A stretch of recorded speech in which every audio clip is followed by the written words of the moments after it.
கோவை மாவட்டம் வால்பாறை தொகுதி மக்களின் மண்ணின் மைந்தன் என்பதால் அங்கு வசிக்கும் மக்களின் நிலையை புரிந்தவன் என்பதாலும் மக்கள் தனக்கு வாக்களித்து வெற்றி பெற செய்வார்கள் என வால்பாறை தொகுதி திமுக வேட்பாளர் குட்டி என்கிற சுதாகர் தெரிவித்துள்ளார்.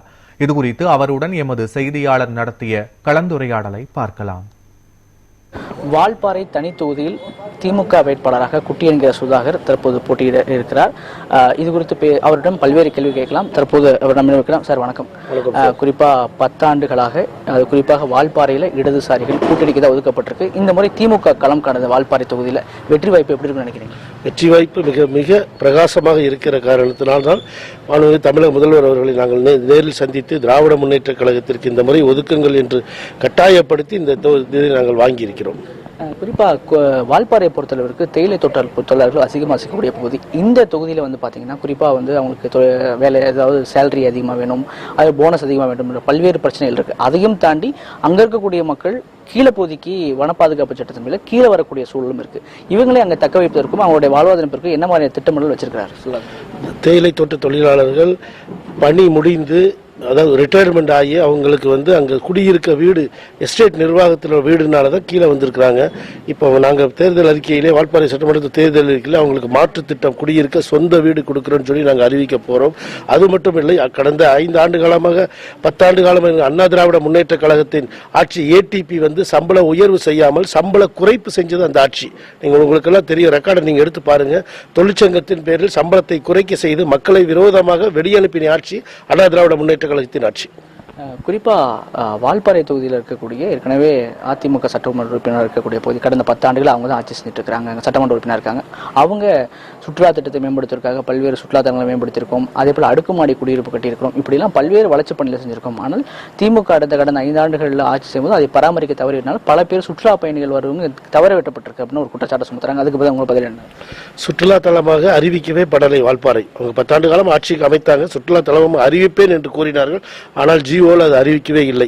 வால்பாறை நகராட்சியில் இருந்துதான் படகு இல்லமும் நம்ம பூங்காவும் அமைக்கப்பட்டது. அவர்கள் ஆட்சி காலத்தில் அதில் ஊழல் 108 கோடி ரூபாய் ஊழல் வந்து கோர்ட்ல இருக்குது. அதில் நிலுவையில் இருக்கிற காரணத்தால் இப்பொழுது உள்ள நகராட்சி திமுக நகராட்சியாக இருந்தாலும் கோர்ட் வழக்கு நிலுவையுள்ள காரணத்தால் அதை பராமரிப்பு செய்ய முடியாத நிலையில் இருக்கிறோம். அடுக்குமாடி குடியிருப்புக்கு அவங்க வந்து அடிக்கல் நாட்டுறது மட்டுமே அந்த ஆட்சி. ஃபண்டு கொடுத்தது இப்பொழுது திராவிட முன்னேற்ற கழகத்தின் ஆட்சி. இப்பொழுது திருக்கரங்கள் கடந்த வாரம் திராவிட முன்னேற்ற கழகத்தின் தலைவர் அவர்களின் திருக்கரத்தால் தான் நாங்கள் அதை திறந்திருக்கிறோம். தமிழ்நாடு முதலமைச்சர் அவர் திருக்கரத்தால். அது மட்டுமல்ல, 9.75 கோடி ரூபாய் அரசு மருத்துவமனை நீங்க போய் பார்த்திருக்கலாம். தேயிலை தோட்ட தொழிலாளர்களுக்கு என்ன செய்தார் கேட்கிறாங்கல்ல. சிங்காரவேலர் இல்லம் தேயிலை தோட்ட தொழிலாளிகள் வெளியூர்ல இருந்து வந்தா தங்கிட்டு போகணும்னு சொல்லி மிக குறைந்த விலையில் 40 படுக்கைகள் கொண்ட வால்பாறையில் சிங்காரவேலர் இல்லம் வால்பாறை திராவிட முன்னேற்ற கழகத்தின் அரசியல் செயல்பட்டுக் கொண்டிருக்கிறது.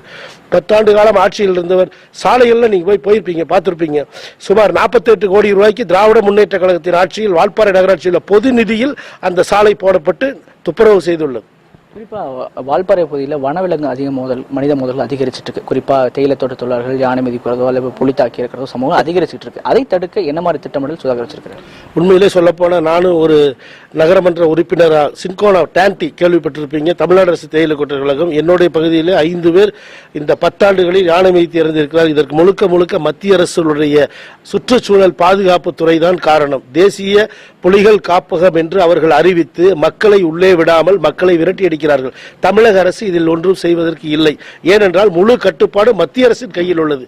அவர்கள் பாஜக அரசும் அதிமுக அரசும் இப்ப தேர்தல் அறிக்கையிலே அதை மட்டும் மத்திய அரசிலிருந்து அதை நாங்கள் விலக்கி வால்பாறை புலிகள் காப்பகத்திலிருந்து விலக்கி வால்பாறை சுற்றுலா தலமாக அறிவித்தால் அதை நாங்கள் கூட ஏற்க தயார். அது மட்டுமல்ல, திட்டங்கள் தமிழக அரசின் ஒவ்வொரு திட்டங்களும் அதைவிட வெற்றி வாய்ப்பை அதிகமாக தோன்றுகிறது.